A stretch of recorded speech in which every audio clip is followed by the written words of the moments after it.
What's up, G.I. Joe fans? Welcome back to the M.I.B.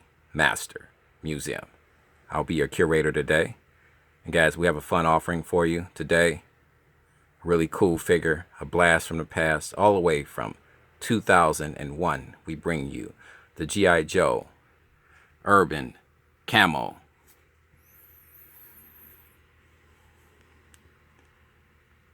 Guys, this is a figure that I was tracking back in 2001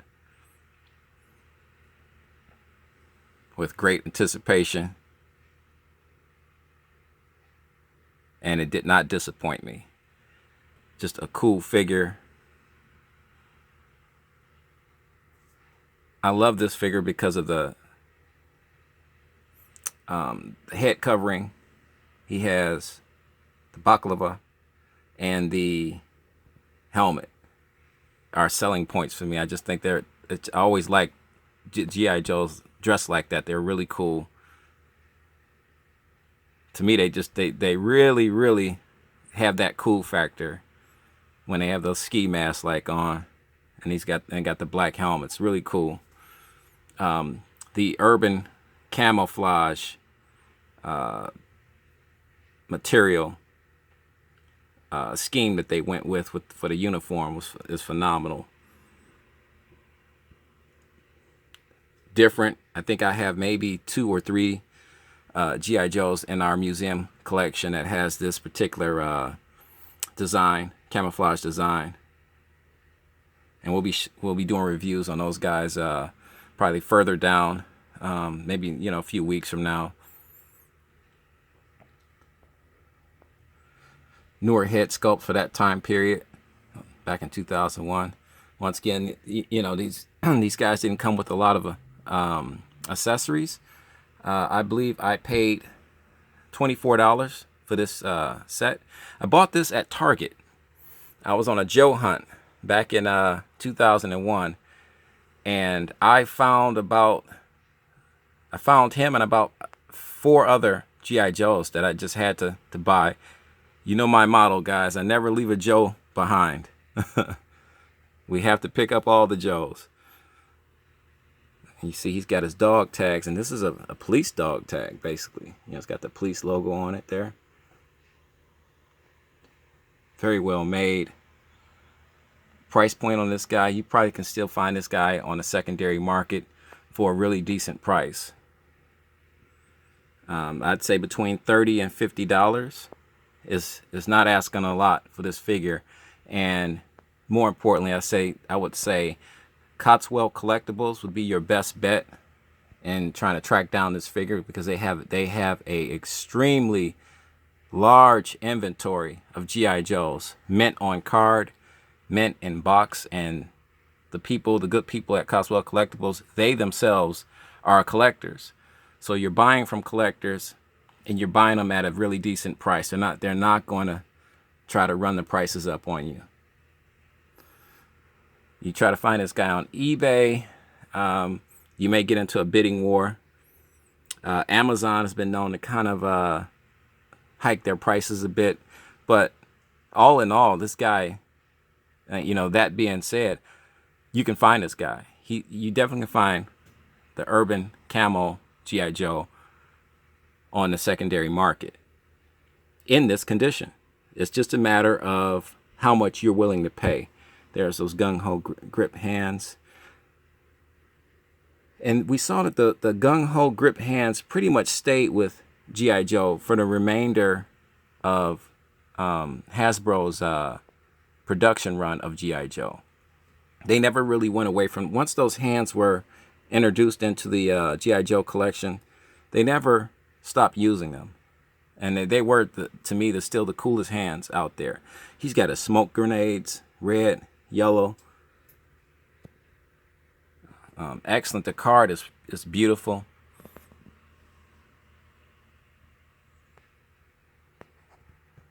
Let's turn this guy around. Urban Commando. Oh, here you go. Here's his equipment list. Is over here on this side. There's his equipment list. Once again, a cool thing about this this cardboard part it's on the inside of the card. I thought that was really cool that they put the cardboard on the inside, so it's not gonna sustain any type of shelf wear or damage from handling. We don't handle our our figures like that anyway, for the most part, unless we're doing some dusting on them or moving some things around. So they don't get handled very often. This urban camo, believe it or not, he's in our main collection room, but he will be getting shipped to our archives probably within the next week or two, because we're getting our archives together. Everybody's really anticipating seeing us do a tour and review of the archives. So we're really trying to get that thing set up for you guys in the near future. This is one of the, when I saw this at the store, when I bought him at Target back in 2001, I flipped the card around and I looked on the back, because I always check the card to see if it's got any type of shelf wear or dings, or if it's damaged in any way. The card is gorgeous, and this shot right here sold me on this figure. I was so happy about this Joe, because it has the coolest art, or I should say diorama shot of G.I. Joe in live action, of the actual figure. I mean, to me, that is so cool.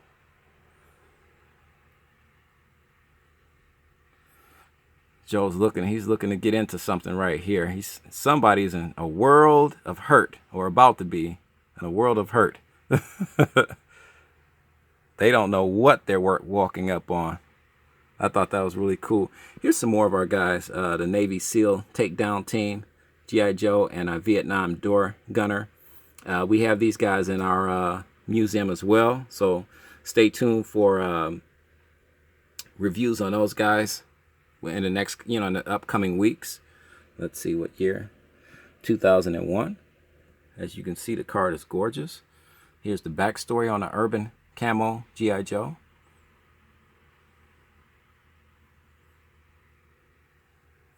And this is once again, if you don't know a lot about the SWAT teams and the urban camo police forces, and all these different type of units that are deployed in urban areas, just simply buying this G.I. Joe, I learned that much more about those agencies, and strategically how they go about approaching certain situations.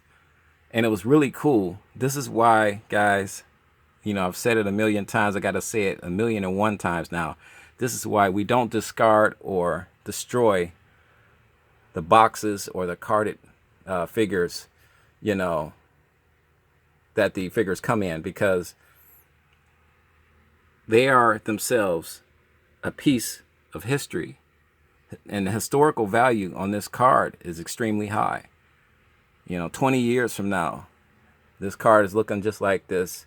It tells the story. It's gonna, whoever visits our museum and looks at this figure is gonna turn this figure around, and they're gonna read some history on this particular G.I. Joe. And as a curator, I could stand there and explain it a little bit to them, but I think sometimes a picture is worth 1,000 words. And for them just to be able to see this and connect with a figure that's that old. I mean, we're right now we're talking about this figure is 16 years old, and it's in C10 museum quality. And I love the fact that they encased all of this. There's some rubber bands, but that rubber band is, for the most part, is not doing anything. I don't even know why they put that on him. Maybe it was just that, once again, to help hold some, his headgear in place, which I don't see why. But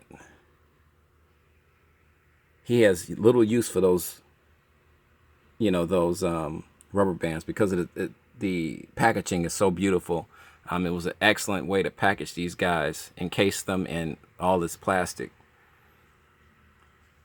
Guys, tell me what you think about this figure. We'd love to hear from you. Definitely leave a comment in the comment section right underneath this video, guys. We'd love to chat about it and get the chatter started about our urban camo G.I. Joe, which I am simply in love with. So I'm a bit biased, guys, so you'll have to forgive me. But please like and subscribe. It helps the channel. It gives us a better understanding of what you would like to see from us moving forward as a channel and as a museum and as collectors. Don't be shy. You want to see something? We haven't put it out yet. We haven't did a review on it. Holler at us. Tell us exactly what you want to see, and we got it in our museum collection. We'll get a review out on it. If we don't, more than likely we're looking for it, and just be a little patient with us on that, and we'll get it out to you. So with that being said, guys, you know the routine.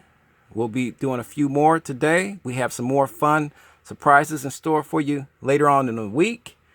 We're excited about it. Grab your favorite beverage, hop on the couch, kick your feet up,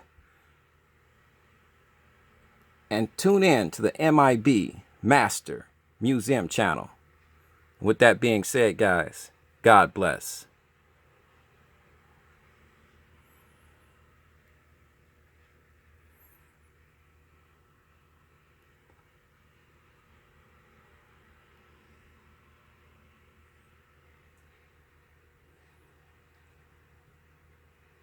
And keep collecting.